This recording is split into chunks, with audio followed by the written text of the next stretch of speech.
Hi all അസ്സലാമു അലൈക്കും. Welcome back to my channel. എല്ലാവർക്കും സുഖമാണല്ലോ. വളരെ രുചികരമായിട്ടുള്ള കേരള സ്റ്റൈൽ നാടൻ അയലക്കറിയാണ് കേട്ടോ ഞാനിന്ന് ഉണ്ടാക്കുന്നത്. അയല മുളകിട്ടതാണ്.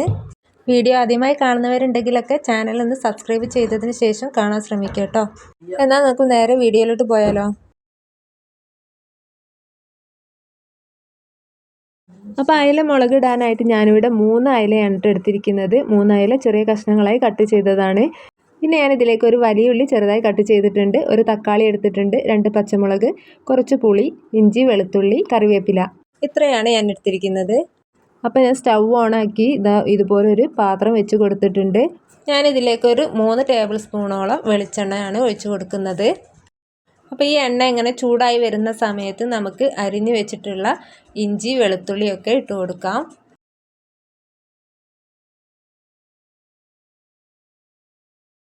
ഇഞ്ചി വെളുത്തുള്ളി ഇട്ട് കൊടുത്തതിന് ശേഷം അത് നല്ലപോലെ ഒന്ന് മൂപ്പാവുന്നത് വരെ ഒന്ന് ഇളക്കി കൊടുക്കാം. ഈ സമയത്ത് തീ ഒന്ന് കുറച്ച് വെക്കണം കേട്ടോ. അപ്പോൾ ഇഞ്ചി വെളുത്തുള്ളിയൊക്കെ ഒന്ന് മൂപ്പായി വരുന്ന സമയത്ത് നമുക്കിതിലേക്ക് കുറച്ച് ഉലുവ കൂടെ ചേർത്ത് കൊടുക്കാം. ഒരു 1/4 ടീസ്പൂൺ ഉലുവ മതിയാവും കേട്ടോ. കൂടുതലാവുമ്പോൾ കറിക്ക് കയ്പ്പ് രസം വരും, അതുകൊണ്ട് അത്രയും മതി. ഇനി നല്ലപോലെ ഒന്ന് മിക്സ് ചെയ്തെടുക്കാം. അപ്പോൾ ഇഞ്ചി വെളുത്തുള്ളി ഉലുവയൊക്കെ നല്ലപോലെ മൂപ്പായി വന്നിട്ടുണ്ട്. ഈ സമയത്ത് നമുക്ക് കട്ട് ചെയ്തിട്ടുള്ള വലിയ ഉള്ളി തക്കാളി എല്ലാം ചേർത്ത് കൊടുക്കാം. എന്നിട്ട് നന്നായിട്ടൊന്ന് മിക്സ് ചെയ്തതിന് ശേഷം വഴറ്റിയെടുക്കാം.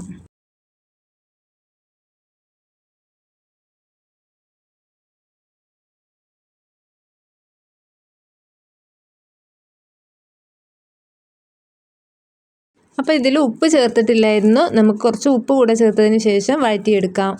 ഞാനിതിലേക്ക് 1.5 ടേബിൾ സ്പൂൺ ഉപ്പാണ് ഇപ്പോൾ ചേർത്ത് കൊടുക്കുന്നത്. ആവശ്യമെങ്കിൽ നമുക്ക് വെള്ളം ഒഴിച്ചതിന് ശേഷം മീനൊക്കെ ഇട്ടതിന് ശേഷം നമുക്ക് നോക്കിയിട്ട് ഉപ്പിട്ട് കൊടുക്കാം കേട്ടോ. ഇനി ഇത് നല്ലപോലെ വാടി വരുന്നത് വരെ ഒന്ന് വഴറ്റിയെടുക്കാം. ഞാനിത് പെട്ടെന്ന് വാടി കിട്ടാനായിട്ട് മൂടി വെക്കുന്നുണ്ട്. അപ്പോൾ മൂടി വെച്ചാൽ പെട്ടെന്ന് വാടി കിട്ടും കേട്ടോ. ഒരു 5 മിനിറ്റ് മൂടി വെച്ചാൽ മതി. അപ്പോൾ ഞാനിത് മൂടി വെച്ചിട്ട് ഒരു 5 മിനിറ്റ് കഴിഞ്ഞു കേട്ടോ. ഇപ്പോൾ ഉള്ളി തക്കാളിയൊക്കെ നല്ലപോലെ വാടി വന്നിട്ടുണ്ട്. ഇനി നമുക്കിതിലേക്കുള്ള മസാലകളൊക്കെ ഒന്ന് ചേർത്ത് കൊടുക്കാം. ആദ്യം തന്നെ ഞാനിതിലേക്ക് ഒരു 1/2 ടീസ്പൂൺ മഞ്ഞൾപ്പൊടിയാണ് ഇട്ട് കൊടുക്കുന്നത്. അടുത്തതായിട്ട് 1/2 ടീസ്പൂൺ മല്ലിപ്പൊടിയാണ് ഇട്ട് കൊടുക്കുന്നത്. ഇനി ഞാനിതിലേക്ക് ഇട്ട് കൊടുക്കുന്നത് മുളക് പൊടിയാണ് കേട്ടോ. ഒരു 1.5 ടേബിൾ സ്പൂൺ മുളക് പൊടിയാണ് ഞാനിതിലേക്ക് ഇട്ട് കൊടുക്കുന്നത്.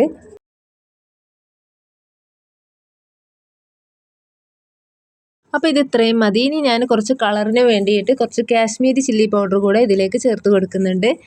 ഇതിലേക്ക് നേരത്തെ കട്ട് ചെയ്ത് വെച്ചിട്ടുള്ള 2 പച്ചമുളക് കൂടെ ഉണ്ടായിരുന്നു, അതുകൂടെ ഇട്ട് കൊടുത്ത് നല്ലപോലെ ഒന്ന് വഴറ്റിയെടുക്കാം.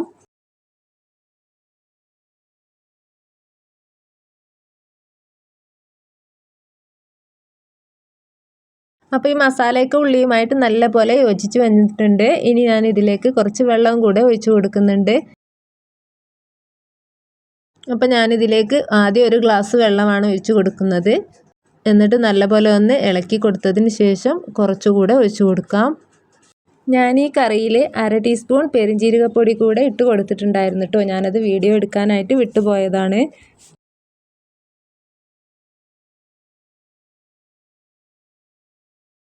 ഇനി ഞാനിതിലേക്ക് 1/2 ഗ്ലാസ് വെള്ളവും കൂടെ ഒഴിച്ച് കൊടുക്കുന്നുണ്ട് കേട്ടോ. അപ്പോൾ ടോട്ടൽ 1.5 ഗ്ലാസ് വെള്ളമാണ് ഞാനിതിലേക്ക് ഒഴിച്ച് കൊടുക്കുന്നത്.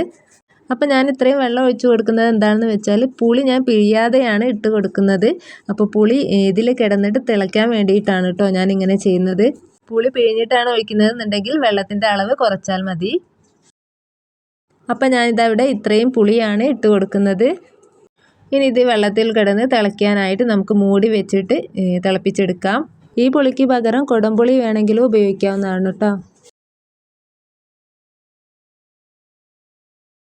അപ്പോൾ ഞാൻ ഈ കറി തിളയ്ക്കാൻ വെച്ചിട്ട് 7 മിനിറ്റ് കഴിഞ്ഞതിന് ശേഷമാണ് ഇത് തുറന്ന് നോക്കിയത്. ഇപ്പോൾ ഇതാ കറി നല്ലപോലെ റെഡിയായി വന്നിട്ടുണ്ട്. നമുക്കിതിലേക്ക് കഴുകി വെച്ചിട്ടുള്ള മീൻ ഇട്ട് കൊടുക്കാം. ഈ അയലമീനിന് പകരം വേറെ ഏത് മീനും ആണെങ്കിലോ ഇങ്ങനെ കറി വെച്ച് നോക്കാം കേട്ടോ. നല്ല അടിപൊളി ടേസ്റ്റ് ആയിരിക്കും. നമ്മുടെ ചോറിനും ചപ്പാത്തിക്കും ഒക്കെ ഈ കറി നല്ല സൂപ്പറാണ് കേട്ടോ. നമ്മൾ നേരത്തെ ഉപ്പിട്ട് കൊടുത്തതാണെങ്കിൽ കൂടിയിട്ട് ഈ സമയത്ത് നമുക്ക് ഉപ്പ് നോക്കാവുന്നതാണ് കേട്ടോ. കാരണം മീൻ കഷ്ണങ്ങളിലേക്ക് ഉപ്പ് പിടിക്കണമെന്നുണ്ടെങ്കിൽ ആവശ്യത്തിനുള്ള ഉപ്പ് വേണ്ടി വരും. ഈ കറി ഇങ്ങനെ തന്നെ വറ്റിച്ചെടുത്താലും നല്ല ടേസ്റ്റ് ഉണ്ടാവും കേട്ടോ. വറ്റിക്കുന്ന സമയത്ത് കുറച്ച് പച്ച വെളിച്ചെണ്ണ കൂടെ ഒഴിച്ചു കൊടുക്കണം എന്നുള്ളൂ. അപ്പം ഞാനിതാ എല്ലാ മീൻ കഷ്ണങ്ങളും ഇതിലേക്ക് ഇട്ട് കൊടുത്തിട്ടുണ്ട്. ഇനി നല്ലപോലെ ഒന്ന് മിക്സ് ചെയ്തെടുക്കാം. മിക്സ് ചെയ്യുന്ന സമയത്ത് ഇങ്ങനെ പതുക്കെ വേണം ഇളക്കിയെടുക്കാനായിട്ട്, അല്ലെങ്കിൽ മീൻ കഷ്ണങ്ങളൊക്കെ ഉടഞ്ഞു പോകാനുള്ള സാധ്യതയുണ്ട്.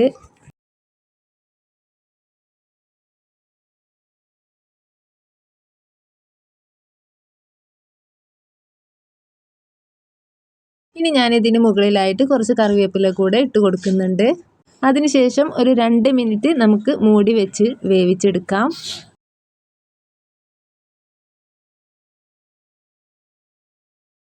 ഞാനിത് മൂടി വെച്ചിട്ട് ഏകദേശം 2 മിനിറ്റ് കഴിഞ്ഞു. ഇപ്പം നമ്മുടെ കറി ഇതാ നല്ല അടിപൊളിയായിട്ട് ഇവിടെ പതഞ്ഞ് പൊന്തി വരുന്നുണ്ട്. അപ്പോൾ ഇത് ഇത്രയും മതി വേവായത്. ഈ സമയത്ത് നമുക്ക് ഗ്യാസ് ഓഫ് ചെയ്യാം. അപ്പം നമ്മുടെ മുളകിട്ട നല്ല നാടൻ അയലക്കറി ഇവിടെ റെഡിയായി വന്നിട്ടുണ്ട്. ഇനി അയല കിട്ടുന്ന സമയത്ത് ഈ രീതിയിലൊന്ന് എല്ലാവരും കറി വെച്ച് നോക്കണം കേട്ടോ. എല്ലാവർക്കും ഇഷ്ടപ്പെടും.